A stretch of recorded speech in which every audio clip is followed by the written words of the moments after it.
The leader of Hamas Political Bureau, Ismail Haniyeh, has issued a statement saying ceasefire negotiations were at their final stage when the Nuseirat massacre was carried out. He thinks that operation was meant to create obstacles to reach an agreement to end the war. Haniyeh goes on to say that US support of Israel's actions makes it complicit in these crimes. Well, the Israeli government's banned Al Jazeera from reporting in Israel, so Imran Khan's joining us from the Jordanian capital, Amman. So in the meantime, of course, the US Secretary of State Antony Blinken is visiting after that raid, which released 4 captives but killed 274 Palestinians. It sounds as though that's had a knock-on effect on the ceasefire negotiations as well.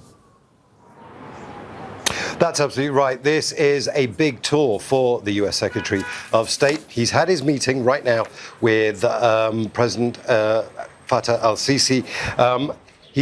President Abdel Fattah al-Sisi of Egypt actually issued a statement saying the US Secretary of State Blinken agrees on intensifying joint efforts to reach a Gaza ceasefire and a hostage exchange. Now, before he's flying to Israel, Antony Blinken has been speaking, and he's effectively set out his stall. What he's saying is this: it's critical to work on plans for a day after the Gaza war. The US is telling regional leaders, if you want a ceasefire, then you've got to press Hamas to say yes. And the only outlier to the ceasefire deal is Hamas. Egypt says that their counterparts were communicating with Hamas as recently as a few hours ago. That's a stark contrast to what you've just reported about Ismail Haniyeh saying we were very close to a deal and then the Nuseirat massacre happened. So he's really set out his stall. From Egypt, he flies to Israel. He's got a meeting at 6 with the Israeli Prime Minister Benjamin Netanyahu, at 8:30 with the Defense Minister Yoav Gallant, 9:50 with the Israeli Minister Benny Gantz, who's currently without portfolio because he quit the war cabinet, and then a meeting with the Israeli President Isaac Herzog. Then on Tuesday, he's at the Humanitarian Assistance Conference here in Amman. And he's got a 4 o'clock meeting with the Jordanian King Abdullah. Then on Wednesday, he's got a meeting with the Qatari Emir and then with the Qatari Prime Minister and Minister of Foreign Affairs. Then at 5 o'clock on Wednesday, there'll be a press conference. All eyes will be on that press conference to see what Antony Blinken has actually managed to achieve. There are still significant differences over the ceasefire, particularly from Hamas and from Israel, with very different points of view on what a good ceasefire deal looks like. So that press conference, 5 p.m. Wednesday, is going to be crucial. Let's see where we are then. Imran, thank you very much. Imran Khan talking to us from Amman. Let me remind you, of course, that Benjamin Netanyahu's cabinet's banned Al Jazeera from working in Israel, and it's extended that decision on Sunday, and that's why Imran is joining us from neighbouring Jordan. We're going to hear from Antony Blinken in Cairo. As Imran was explaining, he says he's asking Arab states to press Hamas to agree to the Israeli truce deal recently announced by President Joe Biden. The only party that has not accepted, the only party that's not said yes, is Hamas. The Palestinians in Gaza are waiting on. It's who the Israelis are waiting on. It's who the hostages and the hostage families are waiting on. Hussein Haridi is a former Egyptian assistant foreign minister and former Egyptian field artillery officer in the October 1973 war. He's joining us now live from Cairo. Thank you very much indeed for being with us, sir. Antony Blinken's been talking to the president. What role, other than negotiations, can Egypt play? What is the leverage that Egypt can have in this? Well, it's not a question of leverage. It's a question of history and strategy and the Egyptian role in regional politics, and particularly in the Palestinian question. I doubt very much if any power, great or small, can sidestep the Egyptian role in regional politics and in the Palestinian question. So that's why in the last 8 trips of United States Secretary of State, Mr. Antony Blinken, to the Middle East, Egypt has always been a station where he held talks with the Egyptian president and his Egyptian counterpart on how to move forward. And this time, I get the Americans are very interested in listening to the Egyptian point of view concerning the Rafah crossing on the one hand, and on the other hand, how to proceed with the roadmap that the United States President Biden outlined on Friday, May the 31st.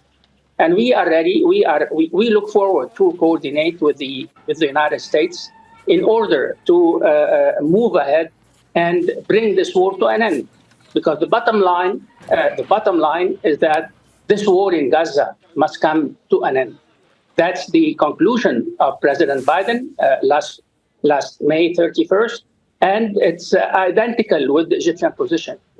I don't think that neither the Israelis nor the Palestinians nor the Middle Eastern countries can pay the high price of this war continuing or going on like the way we have been witnessing lately. The objectives of the American roadmap, the release of hostages, surge in humanitarian aid to Gaza, and then a permanent ceasefire accompanied with a complete withdrawal of Israeli forces in Gaza. These are aims that are shared by Egypt.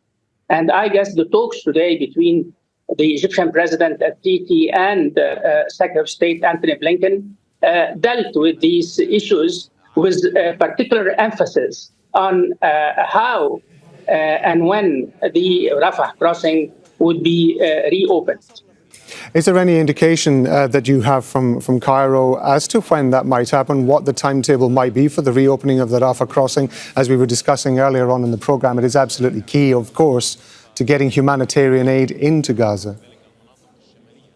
Well, before answering the question, let me point out one thing that should be clear, and that's that the Rafah crossing is not the only crossing with the Gaza Strip, and of course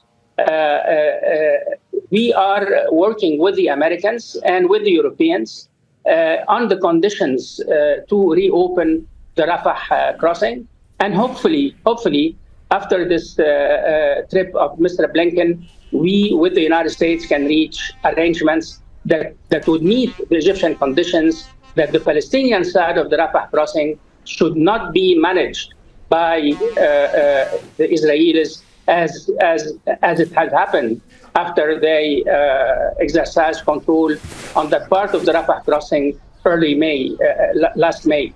So let's hope that in the near future there would be acceptable arrangements according to Egyptian conditions that whereby the Rafah crossing be reopened. Having said that, let me say once again that there are other land crossings between Gaza Strip and Israel, and we call on Israel to reopen all these crossings, not less than 3 or 4 crossings that Israel has closed on October 8th, and they remain closed, save for a brief period of time of the Red crossing between Israel and Gaza in the north. So it's not a question of Rafah crossing only. And by the way, let me remind those who are watching your program that the Rafah crossing originally is for passengers. It's not for goods. And all the other crossings run by Israel on Israeli territory are for goods and shipments. So we have noticed that lately the international media has stressed on the Rafah crossing. Understandably, we understand the humanitarian reasons behind that, and we share these humanitarian reasons. But the fact of the matter is, the problem is the question. The question now is that Israel is incumbent on Israel to reopen all the land crossings between Israel and the Gaza Strip. Egypt is in an interesting position with regard to the Gaza Strip and with regard to Israel as well, because it has, if I understand it correctly, had for many years an understanding, shall we say, with Israel with regard to the Gaza Strip. Egypt has, of course, its own concerns with regard to Palestinians possibly making their way into the Sinai Desert. Does that give Egypt any additional ability to put pressure on Israel with regard to avoiding that happening, particularly with regard, say, to Israel's actions in Rafah? Well, from an Egyptian point of view, it's much deeper than that.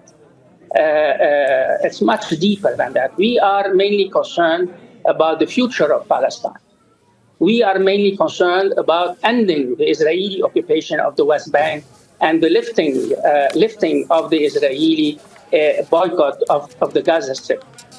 We have followed the Israeli statements, official and non-official, claiming or asking for a complete Israeli control over the Gaza Strip in the years to come. And Egypt rejects this Israeli approach. What we are aiming at with the Americans, with the Qataris, with the United Nations, with the European Union is to agree on the way forward as far as the future of the Gaza Strip is concerned, plus the future of the political settlement of the Palestinian question. Now, of course, we are interested in bringing the Israeli war in Gaza to an end. But our position goes further than that. Once this war comes to an end, we have to look at the future. And from an Egyptian point of view, the future cannot be the same as the situation had been before October 7th. Hussein Haridi, please forgive me interrupting you. I do apologise, but I'm afraid time is against us. But we're very grateful to you for being with us on Al Jazeera, sir. Thank you very much indeed. Thank you, sir. Make sure to subscribe to our channel to get the latest news from Al Jazeera.